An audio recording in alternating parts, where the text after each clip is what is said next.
Hi, welcome back to my channel. ಎಲ್ಲರಿಗೂ ನಮಸ್ಕಾರ. ಇವತ್ತು ನಾವು ಲೀಸ್ಟ್ ಸ್ಕ್ವೇರ್ ಮೆಥಡ್ ಯೂಸ್ ಮಾಡಿಕೊಂಡು ಸ್ಟ್ರೈಟ್ ಲೈನ್ ಟ್ರೆಂಡ್ನ ಹೇಗೆ ಬಿಡಿಸೋದು ಅಂತ ಕಲ್ತ್ಕೊಳ್ಳೋಣ. ನೋಡಿ, ಒಂದು ಕ್ವಶನ್ ತಗೊಂಡಿದ್ದೀನಿ. Fit a straight line trend by the method of least square method. ನಾವೀಗ ಟ್ರೆಂಡ್ ಲೈನ್ನ ಬಿಡಿಸ್ಬೇಕು. ನೋಡಿ, ಏನು ಕೊಟ್ಟಿದ್ದಾರೆ, ಇಯರ್ ಕೊಟ್ಟಿದ್ದಾರೆ, ಪ್ರೊಡಕ್ಷನ್ ಕೊಟ್ಟಿದ್ದಾರೆ. ನಾವೀಗ ಇದನ್ನ ನೋಡ್ಕೊಂಡು ಗ್ರಾಫ್ನ ಬಿಡಿಸ್ಬೇಕಲ್ವಾ. ಆದರೆ ನಮಗೆ ಫಸ್ಟು ಫಾರ್ಮುಲಾ ಗೊತ್ತಿರಬೇಕು. ಫಾರ್ಮುಲಾ ಏನು ನೋಡೋಣ. ನೋಡಿ, ಫಾರ್ಮುಲಾ ನೋಡಿ, Y C is equal to A plus B X. ನೋಡಿ, Y C is equal to A plus B X ಅಂತ ಇದೆ ಫಾರ್ಮುಲಾ. ನಮಗೆ ಎ ಗೊತ್ತಿಲ್ಲ ಮತ್ತೆ ಬಿ ಎಲ್ಲ ಗೊತ್ತಿಲ್ಲ ಅಲ್ವಾ. ಎ ಕಂಡುಹಿಡಿಯಕ್ಕೆ ಒಂದು ಫಾರ್ಮುಲಾ ಇದೆ ನೋಡಿ. A is equal to summation Y divided by N. B ಕಂಡುಹಿಡಿಯಕ್ಕೆ ಇನ್ನೊಂದು ಫಾರ್ಮುಲಾ ಇದೆ. B is equal to summation X Y divided by summation X square. ನೋಡಿ, ಆದರೆ ನಮಗೆ summation Y, summation X Y, summation X square ಎಲ್ಲ ಗೊತ್ತಿಲ್ಲ ಅಲ್ವಾ. ಹಾಗಾಗಿ ಇದನ್ನ ನಾವು ಫಸ್ಟು ಕಂಡುಹಿಡ್ಕೊಳ್ಬೇಕು. ಫಸ್ಟು ಕ್ಯಾಲ್ಕುಲೇಷನ್ ಮಾಡ್ಕೊಳ್ತೀನಿ.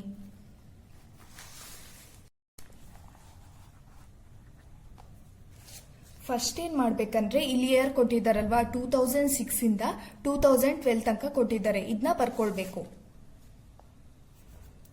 ಇಯರ್ ಬರ್ಕೊಳ್ತೀನಿ. 2006, 2007, 2008, 2009, 2010, 2011, 2012. ಆಮೇಲೆ ಏನು ಕೊಟ್ಟಿದ್ದಾರೆ, ಪ್ರೊಡಕ್ಷನ್ ಅಂತ ಕೊಟ್ಟಿದ್ದಾರೆ. ಇಲ್ಲಿ ಪ್ರೊಡಕ್ಷನ್ ಅಥವಾ ಇನ್ಕಮ್ ಅಂತ ಏನಾದ್ರು ಕೊಟ್ಟಿರ್ತಾರೆ.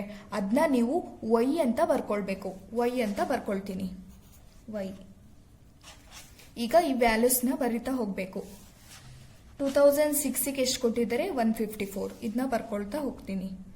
154, 176, 188, 170, 182, 196, 180. ನೋಡಿ, ಈ ಪ್ರೊಡಕ್ಷನ್ ಅಂತ ಕೊಟ್ಟಿರೋದನ್ನ ವೈ ಅಂತ ಬರ್ಕೊಂಡಿದ್ದೀನಿ. ಈಗ ಎಕ್ಸ್ನ ನಾವೇ ಬರಿಬೇಕಲ್ವಾ. ನೋಡಿ, ಎಕ್ಸ್. ಈ ಎಕ್ಸಿಗೆ ನೀವೇನು ಬರಿಬೇಕಂದ್ರೆ ಕರೆಕ್ಟಾಗಿ ಕೇಳಿಸ್ಕೊಳ್ಳಿ. ಯಾಕಂದ್ರೆ ಇದನ್ನ ತಪ್ಪು ಬರೆದ್ರೆ ಇಲ್ಲಿ ಮುಂದೆ ಕ್ಯಾಲ್ಕುಲೇಷನ್ ತಪ್ಪಾಗುತ್ತೆ. ನೋಡಿ, ಇಲ್ಲಿ ಎಷ್ಟು ಇಯರ್ ಇದೆ ಅಂತ ನೋಡಬೇಕು.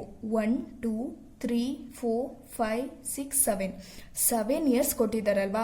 7 ಆಡ್ ನಂಬರಾ ಇವನ್ ನಂಬರಾ? 7 ಆಡ್ ನಂಬರ್ ಅಲ್ವಾ. ಆಡ್ ನಂಬರ್ ಕೊಟ್ಟಾಗ ಏನ್ ಮಾಡ್ಬೇಕಂದ್ರೆ ಈ ರೀತಿ ಎಕ್ಸ್ಗೆ ವ್ಯಾಲ್ಯೂಸ್ ಹಾಕೊಳ್ಬೇಕು. ನೋಡಿ, ಇಲ್ಲಿ when you get odd numbers the value of x should be taken as. ನೋಡಿ, ಆಡ್ ನಂಬರ್ ಸಿಕ್ಕಿದಾಗ ನಿಮಗೆ ಈ ರೀತಿ ವ್ಯಾಲ್ಯೂ ಹಾಕೊಳ್ಬೇಕು. 0, -1, -2, -3. ಈ ಕಡೆ ಪಾಸಿಟಿವ್ 1, 2, 3. ಆಡ್ ನಂಬರ್ ಸಿಕ್ಕಿದಾಗ ಈ ರೀತಿ ಹಾಕೊಳ್ಬೇಕು. ಅದೇ ನಿಮಗೆ ಇಲ್ಲಿ 8 ಅಥವಾ 6 ಇಯರ್ಸ್ ಕೊಟ್ಟಾಗ ಏನು ಮಾಡಬೇಕಂದ್ರೆ ನೋಡಿ, ಇಲ್ಲಿ ಈ ರೀತಿ ತಗೊಳ್ಬೇಕು. ನೋಡಿ, when you get even numbers the value of x should be, ಅಂದ್ರೆ ಈವನ್ ನಂಬರ್ 6 ಅಥವಾ 8 ಆ ರೀತಿ ಯಾವ್ದಾದ್ರು ಸಿಕ್ಕಿದಾಗ ಈ ರೀತಿ ತಗೊಳ್ಬೇಕು ಎಕ್ಸಿಗೆ. ನೋಡಿ, -1, -3, -5, 1, 3, 5 ಈ ರೀತಿ ತಗೊಳ್ಬೇಕು. ಈಗ ನಮಗೆ ಎಷ್ಟು ಸಿಕ್ಕಿದೆ, ಇಲ್ಲಿ 7 ಅಲ್ವಾ. 7 ಆಡ್ ನಂಬರ್ ಅಲ್ವಾ. ಹಾಗಾಗಿ ಈ ರೀತಿ ಬರಿತಾ ಹೋಗ್ಬೇಕು. ನೋಡಿ, ಮಿಡಲ್ ನಂಬರ್ ಯಾವುದು ಇದಲ್ವಾ. ಇಲ್ಲಿಗೆ 0 ಹಾಕ್ತೀನಿ. 0 ಆಮೇಲೆ -1 ಈ ರೀತಿ ಹಾಕ್ತಾ ಹೋಗ್ತೀನಿ. -1, -2, -3. ಇಲ್ಲಿ 1, 2, 3. ನೋಡಿ, ಈ ರೀತಿ ಎಕ್ಸ್ಗೆ ಹಾಕೊಳ್ಬೇಕು. ಆಮೇಲೆ ಈಗ ನಮಗೆ ಏನು ಬೇಕು, ಎಕ್ಸ್ ಮತ್ತೆ ವೈ ಅಲ್ವಾ. ಎಕ್ಸ್ ಇಂಟು ವೈ ಇದನ್ನ ನಾವು ಮಾಡ್ಕೊಳ್ಬೇಕು. X into y. ಇಲ್ಲಿ ಎಕ್ಸ್ ಇದೆ, ಇಲ್ಲಿ ವೈ ಇದೆ. ಇದೆರಡನ್ನ ಇಂಟು ಮಾಡಬೇಕು. ನೋಡಿ, 154 ಇಂಟು 3 462. ಇಲ್ಲಿ ಮೈನಸ್ ಇದೆ, 462. 176 ಇಂಟು 2 ಮೈನಸ್ ಇದೆ, 352. 188 into 1 minus 188. 170 into 0 0. 182 into 1 182. 196 into 2 ಎಷ್ಟು ಬಂತು? 392.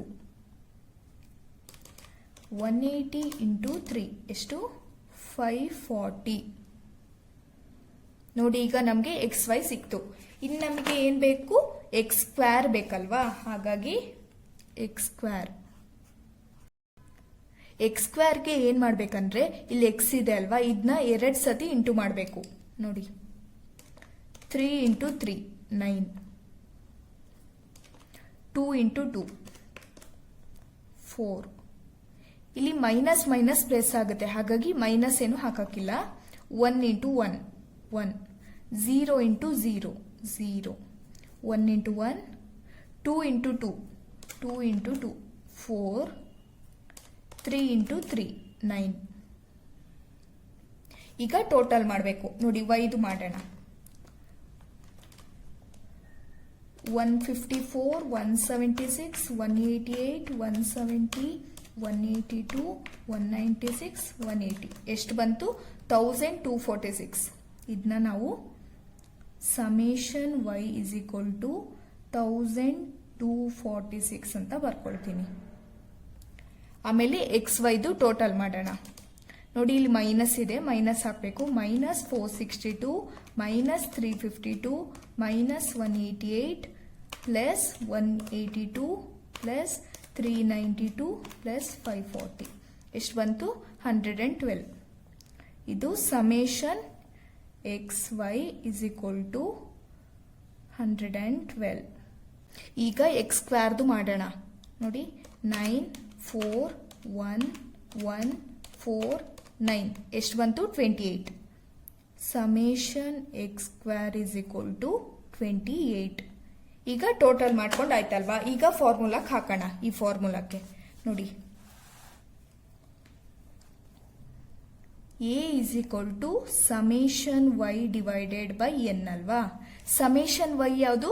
ಇದು ಸಮೇಷನ್ ವೈ ಅಂದರೆ 1246. ಆಮೇಲೆ ಎನ್ ಅಂದರೆ ಯಾವುದಂದ್ರೆ ನೋಡಿ ಎಷ್ಟು ಇಯರ್ ಕೊಟ್ಟಿದ್ರು? 7 ಇಯರ್ಸ್ ಅಲ್ವಾ? 1 2 3 4 5 6 7 7 ಅಂತ ಬರ್ಕೊಳ್ಬೇಕು. ಈಗ ಡಿವೈಡ್ ಮಾಡಬೇಕು. 1246 ಡಿವೈಡೆಡ್ ಬೈ 7 ಎಷ್ಟು? 178. 178. ಎ ಇಸ್ ಈಕ್ವಲ್ ಟು 178 ಸಿಕ್ತು. ಈಗ ಬಿ ಮಾಡಬೇಕು. B is equal to formula ಏನು ನೋಡಿದ್ವಿ? Summation X Y divided by summation X square. Summation X Y divided by summation X square. Summation X y ಎಷ್ಟು? 112 ಅಲ್ವಾ? 112 divided by X square ಎಷ್ಟು? 28. 28 divide ಮಾಡಬೇಕು. 112 divided by 28 4 ಬಂತು. ನೋಡಿ B 4. ಈಗ A ಸಿಕ್ಕಿದೆ, ಬಿ ಸಿಕ್ಕಿದೆ. ಈಗ ಫಾರ್ಮುಲಾಕ್ಕೆ ಹಾಕಬೇಕು. ನೋಡೋಣ. ನೋಡಿ Y C is equal to A plus B x ಅಲ್ವಾ? ಹಾಕ್ತಾ ಹೋಗೋಣ. Y C is equal to A plus B X. ನೋಡಿ ಇಲ್ಲಿ ಎ ಇದೆ ಅಲ್ವಾ? ಎಗೆ ಎಷ್ಟು ಸಿಕ್ಕಿತ್ತು? ನಮಗೆ 178 ಸಿಕ್ಕಿತ್ತು. ಹಾಗಾಗಿ 7 ಇಯರ್ಸ್ಗೆ 178 ಹಾಕ್ತಾ ಹೋಗಬೇಕು. ನೋಡಿ Y C is equal to ಎಗೆ 178 ಹಾಕ್ತಾ ಹೋಗ್ತೀನಿ 7 ಇಯರ್ಸ್ಗೆ.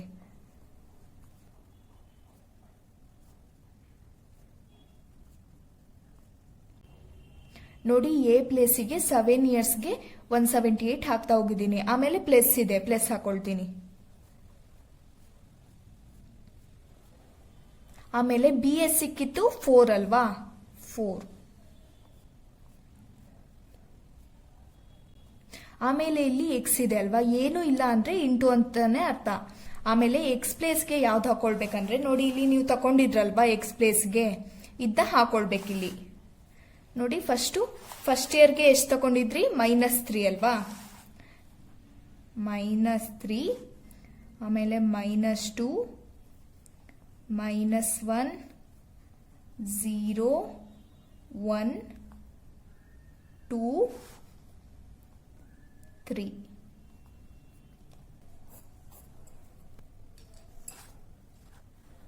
ನೋಡಿ ಇಲ್ಲಿಗೆ 3 ಬಂತು.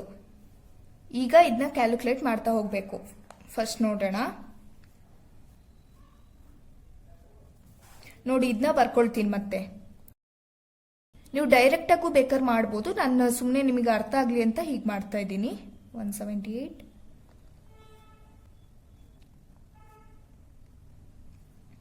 ನೋಡಿ ಇಲ್ಲಿ 4 3s ಎಷ್ಟು? 4 3s 12 ಅಲ್ವಾ. ಆಮೇಲೆ ಇಲ್ಲಿ ಪ್ಲಸ್ ಮೈನಸ್ ಇದೆ, ಪ್ಲಸ್ ಮೈನಸ್ ಏನಾಗುತ್ತೆ ಮೈನಸ್, ಹಾಗಾಗಿ 12. ಆಮೇಲೆ 4 2s 8 8 ಪ್ಲಸ್ ಮೈನಸ್ ಮೈನಸ್ ಆಗುತ್ತೆ. 4 1s 4 plus minus minus minus 4. ಆಮೇಲೆ 4 0s 0, ಇಲ್ಲಿ ಮೈನಸ್ ಏನೂ ಇಲ್ಲ ಹಾಗಾಗಿ ಪ್ಲಸ್ ಪ್ಲಸ್ 4 4 2s 8 ಪ್ಲಸ್ ಆಮೇಲೆ plus 4 3s 12.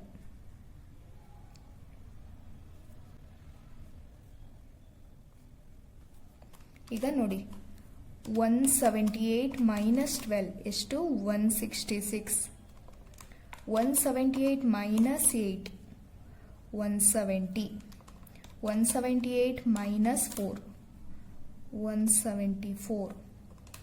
178 plus 0 178. 178 plus 4 182. 178 plus 8 186. 178 plus 12 190. ನೋಡಿ ನಮಗೆ YC ಸಿಕ್ತು. ಇದು YC ವ್ಯಾಲ್ಯೂ ಇಷ್ಟು. ಆಮೇಲೆ ಈಗ Y ಮೈನಸ್ YC ಮಾಡಬೇಕು. Y minus YC. Y ಅಂದ್ರೆ ಯಾವುದು? ಇದು ಈ ವ್ಯಾಲ್ಯೂಸ್ ಇದೆಯಲ್ವಾ, ಇದನ್ನ ಇದರಿಂದ YC ಇಲ್ಲಿ ಸಿಕ್ಕಿದೆ ಅಲ್ವಾ, ಇದನ್ನ ಮೈನಸ್ ಮಾಡ್ತಾ ಬರಬೇಕು. ನೋಡಿ 154 ಮೈನಸ್ 166 ಮೈನಸ್ 12. ಆಮೇಲೆ 176 minus 170. 188 minus 174. 170 minus 178 minus 8. 182 minus 182 0. 196 minus 186 10. 180 minus 190 minus 10.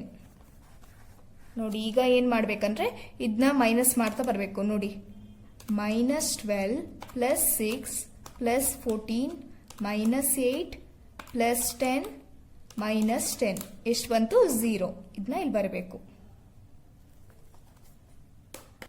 ನೋಡಿ ಹೀಗೆ Y ಇಂದ YC ನ ಮೈನಸ್ ಮಾಡಬೇಕು. ಈಗ ನೆಕ್ಸ್ಟ್ ಕ್ವಶನ್ ಅಲ್ಲಿ ಏನ್ ಕೊಟ್ಟಿದ್ರು? Estimate the production for the year 2013 ಅಲ್ವಾ. ನೋಡಿ ಆದ್ರೆ ಕ್ವಶನ್ ಅಲ್ಲಿ ಅವರು 2012 ಮಾತ್ರ ಕೊಟ್ಟಿದ್ರಲ್ವಾ. 2013ಗೆ ನಾವೇ ಎಸ್ಟಿಮೇಟ್ ಮಾಡಬೇಕು. ಅದನ್ನ ಹೇಗ್ ಮಾಡ್ಬೇಕಂದ್ರೆ ನೋಡಿ ಇಲ್ಲಿ ಫಾರ್ಮುಲಾ ಹಾಕ್ತೀನಿ ಫಸ್ಟ್. ಇದೇ formula YC is equal to A plus BX. A ಎಲ್ಲದಕ್ಕೂ 178, ಎಲ್ಲ ಇಯರ್ಗೂ 178 ಅಲ್ವಾ. ಆಮೇಲೆ ಬಿ 4. ಎಕ್ಸ್ ಯಾವ್ದು ಹಾಕೊಳ್ಬೇಕಂದ್ರೆ ನೋಡಿ 2012ಗೆ ಎಷ್ಟು ಹಾಕೊಂಡಿದ್ವಿ? ಎಕ್ಸ್ನ 3 ಹಾಕೊಂಡಿದ್ವಿ ಅಲ್ವಾ. ಹಂಗಂದ್ರೆ 2013ಗೆ ಎಷ್ಟಾಗ್ತಿತ್ತು? 4 ಆಗ್ತಿತ್ತು. ಅದನ್ನ 4ನ ಹಾಕೊಳ್ಬೇಕು. ನೋಡಿ ಇಲ್ಲಿ 2006ಗೆ -3 ಆಗಿದೆ. 2005 ಕೇಳಿದ್ರೆ ಎಷ್ಟು ಹಾಕ್ಬೇಕಿತ್ತು? -4 ಅಲ್ವಾ. ಹಾಗಾಗಿ 2012ಗೆ 3 ಇದೆ. ನೆಕ್ಸ್ಟ್ ಬರೋದು ಯಾವುದು? 3 ಆದ್ಮೇಲೆ 4 ಅಲ್ವಾ. ಹಾಗಾಗಿ 4 ಅಂತ ಹಾಕೊಳ್ಬೇಕು. ಇನ್ 2013ಗೆ x is equal to 4 ಹಾಕೊಳ್ತೀನಿ. ಈಗ ನೋಡಿ 4 4s 16. ಆಮೇಲೆ 178 ಪ್ಲಸ್ 16. 178 ಪ್ಲಸ್ 16. 178 ಪ್ಲಸ್ 16 ಎಷ್ಟು ಬಂತು? 194. ಇದು 2013ಗೆ. ಈಗ ನಾವು ಗ್ರಾಫ್ ಸ್ಟಾರ್ಟ್ ಮಾಡೋಣ. ಫಸ್ಟ್ ಲೈನ್ ಹಾಕೊಳ್ತೀನಿ.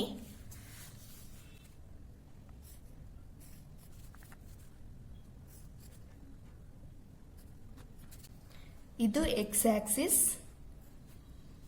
ಇದು ವೈ ಆಕ್ಸಿಸ್, ಆಮೇಲೆ ಇಲ್ಲಿ 0. ಈಗ ನೋಡಿ ಎಷ್ಟು ಇಯರ್ ಕೊಟ್ಟಿದ್ರು ಅವರು, 2006 ಇಂದ 2012 ತನಕ ಕೊಟ್ಟಿದ್ರಲ್ವಾ. ಇದನ್ನ ನಾವು ಮಾರ್ಕ್ ಮಾಡ್ಕೊಳ್ಳೋಣ. ಇಲ್ಲಿಂದ ಮಾಡ್ತೀನಿ. ಇಲ್ಲಿ ನೀವು ಈ ರೀತಿ ಹಾಕೊಳ್ಬೇಕು,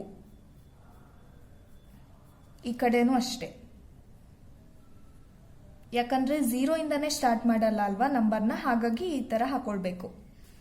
ಈಗ ಫಸ್ಟು 2006, 2007, 2008, 2009, 2010, 2011, 2012. ನೋಡಿ 2 ಸೆಂಟಿಮೀಟರ್ ಗ್ಯಾಪ್ ತಗೊಂಡಿದ್ದೀನಿ. ಈಗ ಈ ಕಡೆ ಮಾರ್ಕ್ ಮಾಡೋಣ. ನೋಡಿ ಫಸ್ಟ್ ಏನಂದ್ರೆ, ನೀವು ಇಲ್ಲಿ ಎಷ್ಟು ಕಡಿಮೆ ನಂಬರ್ ಎಷ್ಟಿದೆ ಅಂತ ನೋಡ್ಕೊಳ್ಬೇಕು. ನೋಡಿ ಇಲ್ಲಿ 154 ಕಡಿಮೆ ನಂಬರ್ ಅಲ್ವಾ, ಹಾಗಾಗಿ 150 ಇಂದ ಹಾಕೊಳ್ಳೋಣ. 150 ಇಂದ ಸ್ಟಾರ್ಟ್ ಮಾಡ್ತೀನಿ. ಇಲ್ಲಿ 150, 155, 160, 165, 170, 175, 180, 185, 190, 195. ನೋಡಿ 5 ಗ್ಯಾಪ್ ತಗೊಂಡು ಹಾಕಿದ್ದೀನಿ. ಈಗ ನಾವು ಮಾರ್ಕ್ ಮಾಡಬೇಕು. ನೋಡಿ ಇಲ್ಲಿ ಏನು ಮಾರ್ಕ್ ಮಾಡಬೇಕಂದ್ರೆ, ಫಸ್ಟು ವೈ ಕೊಟ್ಟಿದ್ರಲ್ವಾ ಅದನ್ನ ಮಾರ್ಕ್ ಮಾಡಬೇಕು. ವೈ ಏನು ಕೊಟ್ಟಿದ್ದಾರೆ ಇದನ್ನ ಮಾರ್ಕ್ ಮಾಡಬೇಕು. 2006ಗೆ ಎಷ್ಟು ಕೊಟ್ಟಿದ್ದಾರೆ? 154. 154 ಎಲ್ಲಿದೆ? 150 ಇಲ್ಲಿದೆ. 151, 52, 53, 54 ಇಲ್ಲಿ ಬರುತ್ತೆ. ಆಮೇಲೆ 2007ಗೆ ಎಷ್ಟಿದೆ? 176. 176 ಎಲ್ಲಿ ಬರುತ್ತೆ? 175 ಇಲ್ಲಿದೆ. 76 ಇಲ್ಲಿ ಬರುತ್ತೆ. ಆಮೇಲೆ 2008 188 ಇದೆ. 188 ಎಲ್ಲಿ ಬರುತ್ತೆ? 185, 86, 87, 88 ಇಲ್ಲಿ ಬರುತ್ತೆ. ಕರೆಕ್ಟಾಗಿ ನೋಡಿಕೊಂಡು ಮಾರ್ಕ್ ಮಾಡಬೇಕು. 2009ಗೆ ಎಷ್ಟು ಬರುತ್ತೆ? 170. 2009 ಇಲ್ಲಿದೆ. 170 ಇಲ್ಲಿದೆ. ನೆಕ್ಸ್ಟು 2010 182 ಅಲ್ವಾ. 182 ಎಲ್ಲಿದೆ? 180 ಇಲ್ಲಿದೆ. 181, 182 ನೋಡಿ ಇಲ್ಲಿ ಬರುತ್ತೆ. ನೆಕ್ಸ್ಟು 2011ಗೆ 196. 196 ಎಲ್ಲಿದೆ? 195 ಇಲ್ಲಿದೆ. 196 ಇಲ್ಲಿ ಬರುತ್ತೆ. ಆಮೇಲೆ ಲಾಸ್ಟು 2012ಗೆ 180. 180 ಎಲ್ಲಿ ಬರುತ್ತೆ? ಇಲ್ಲಿ ಬರುತ್ತೆ. 180 ನೋಡಿ. ಈಗ ನಾವು ಇದನ್ನ ಜಾಯಿನ್ ಮಾಡ್ತಾ ಹೋಗಬೇಕು.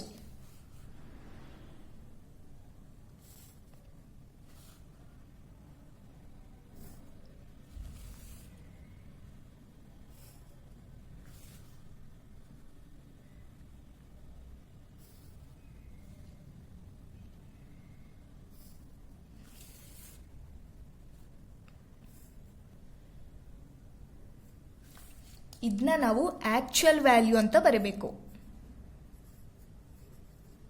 ಆಕ್ಚುಯಲ್ ವ್ಯಾಲ್ಯೂ ಅಥವಾ ಲೈನ್ ಅಂತ ಬರೀಬಹುದು. ನೋಡಿ ಇದು ಮಾರ್ಕ್ ಮಾಡಾಯ್ತು. ಈಗ ಟ್ರೆಂಡ್ ಲೈನ್ನ ಮಾರ್ಕ್ ಮಾಡಬೇಕಲ್ವಾ, ಅದಕ್ಕೆ ಯಾವ್ದು ತಗೊಳ್ಬೇಕಂದ್ರೆ ನೋಡಿ ಇಲ್ಲಿ ವೈ ಸಿ ಸಿಕ್ಕಿತ್ತಲ್ವಾ, ಇದನ್ನ ತಗೊಂಡು ಮಾರ್ಕ್ ಮಾಡಬೇಕು. ಯಾವ್ಯಾವ ಇಯರಿಗೆ ಎಷ್ಟು ಸಿಕ್ಕಿದೆ ಅದನ್ನ ಮಾರ್ಕ್ ಮಾಡಬೇಕು. ಇದನ್ನ ತಗೊಳ್ಬಾರ್ದು, ವೈ ಮೈನಸ್ ವೈ ಸಿ ತಗೊಳ್ಬಾರ್ದು, ವೈ ಸಿ ತಗೊಂಡು ಮಾರ್ಕ್ ಮಾಡಬೇಕು. ನೋಡೋಣ. ಫಸ್ಟ್ ಇಯರ್ಗೆ 166 ಅಲ್ವಾ. 2006ಗೆ 166, 165 ಇಲ್ಲಿದೆ, 66 ಇಲ್ಲಿ ಬರುತ್ತೆ.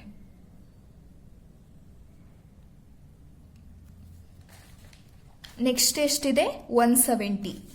2007ಗೆ 170 ಇದೆ, ಇಲ್ಲಿ ಬರುತ್ತೆ. ನೆಕ್ಸ್ಟ್ ಇಯರ್ಗೆ 174 ಸಿಕ್ಕಿದೆ. 174 ಎಲ್ಲಿದೆ? 175 ಇಲ್ಲಿ 174 ಬರುತ್ತೆ. ನೆಕ್ಸ್ಟು 178, 2009ಗೆ 178, 75 ಇಲ್ಲಿದೆ, 76, 77, 78, 178.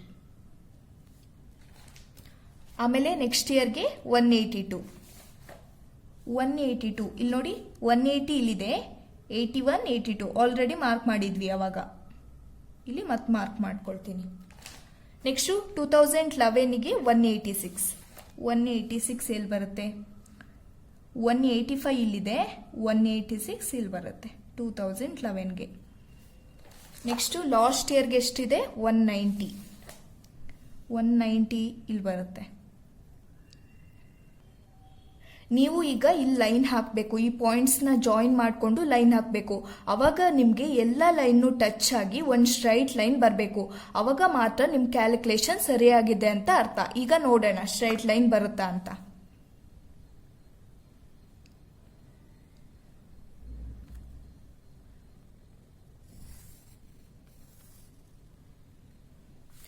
ನೋಡಿ ಇಲ್ಲಿ ಸ್ಟ್ರೈಟ್ ಲೈನ್ ಬಂದಿದೆ, ಹಾಗಾಗಿ ನಮ್ಮ ಕ್ಯಾಲ್ಕುಲೇಷನ್ ಸರಿಯಾಗಿದೆ. ಇಲ್ಲಿ ನಾವು ಏನು ಇಷ್ಟೋ ತನಕ ಕ್ಯಾಲ್ಕುಲೇಟ್ ಮಾಡಿದ್ವಿ ಅಲ್ವಾ, ಇಲ್ಲಿ ವಯಸ್ಸೇ ಸಿಕ್ಕಿತ್ತಲ್ವಾ, ಇದು ಕ್ಯಾಲ್ಕುಲೇಷನ್ ಸರಿಯಾಗಿದೆ. ಈಗ ನಾವು ಇದನ್ನ ಟ್ರೆಂಡ್ ಲೈನ್ ಅಂತ ಬರಬೇಕು. ಟ್ರೆಂಡ್ ಲೈನ್ ನೋಡಿ, ಹೀಗೆ ನಿಮಗೆ ಸ್ಟ್ರೈಟ್ ಲೈನ್ ಸಿಗಬೇಕು ಟ್ರೆಂಡ್ ಲೈನ್ಗೆ. ಈಗ ಸ್ಕೇಲ್ ಬರೆಯೋಣ. ಸ್ಕೇಲ್ ಈ ಕಡೆ x axis is equal to, ಇಲ್ಲಿ 2 ಸೆಂಟಿಮೀಟರ್ ಗ್ಯಾಪ್ ತಗೊಂಡಿದ್ದೆ, ಹಾಗಾಗಿ 2 ಸೆಂಟಿಮೀಟರ್. ಆಮೇಲೆ 1 ಇಯರ್ ಗ್ಯಾಪ್ ತಗೊಂಡಿದ್ವಿ ಅಲ್ವಾ, ಹಾಗಾಗಿ 1 ಇಯರ್. ಆಮೇಲೆ y axis is equal to, y axis ಈ ಕಡೆದು, ಇಲ್ಲಿ 1 ಸೆಂಟಿಮೀಟರ್ ಗ್ಯಾಪ್ ತಗೊಂಡಿದ್ವಿ ಅಲ್ವಾ, 1 ಸೆಂಟಿಮೀಟರ್ ಈಸ್ ಈಕ್ವಲ್ ಟು, ಇಲ್ಲಿ 5 ಯೂನಿಟ್ಸ್ ಗ್ಯಾಪ್ ತಗೊಂಡಿದ್ವಿ ನೋಡಿ, ಇಲ್ಲಿ 150, 155 ಹೀಗೆ 5 ಯೂನಿಟ್ಸ್ ಅಂತ ಬರಬೇಕು. ಈ ಕಡೆ ನಾವು ಮಾರ್ಕ್ ಮಾಡಿದ್ದು ಪಾಪ್ಯುಲೇಷನ್ ಅಂತ ಬರಬೇಕು. ಈ ಕಡೆ ಇಯರ್ ಹಾಕೊಂಡಿದ್ವಿ ಅಲ್ಲ, ಇಯರ್ ಅಂತ ಬರೀತೀನಿ. ನೋಡಿ, ಈ ರೀತಿ ನಿಮಗೆ ಟ್ರೆಂಡ್ ಲೈನ್ ಬಿಡಿಸಿ ಅಂತ ಕೊಟ್ಟಾಗ ಈ ರೀತಿ ಫಸ್ಟು ಕ್ಯಾಲ್ಕುಲೇಷನ್ ಮಾಡ್ಕೊಳ್ಬೇಕು, ಎಲ್ಲದನ್ನು ವೈಸಿ ಎಲ್ಲ ಫೈಂಡ್ ಔಟ್ ಮಾಡ್ಕೊಳ್ಬೇಕು. ಆಮೇಲೆ ಅದನ್ನ ನೋಡಿಕೊಂಡು ವೈ ಮತ್ತು ವೈಸಿನ ನೋಡಿಕೊಂಡು ಈ ಟ್ರೆಂಡ್ ಲೈನ್ನ ಬಿಡಿಸ್ಬೇಕು. ನಿಮಗೆ ಈ ವಿಡಿಯೋ ಇಷ್ಟ ಆದಲ್ಲಿ ಲೈಕ್ ಮಾಡಿ, ಶೇರ್ ಮಾಡಿ, ಕಮೆಂಟ್ ಮಾಡಿ. ಹಾಗೆ ನೋಟಿಫಿಕೇಶನ್ಗಾಗಿ ಮತ್ತು ಹೊಸ ಅಪ್ಡೇಟ್ಸ್ಗಾಗಿ ಬೆಲ್ ಐಕಾನ್ನ ಕ್ಲಿಕ್ ಮಾಡಿ.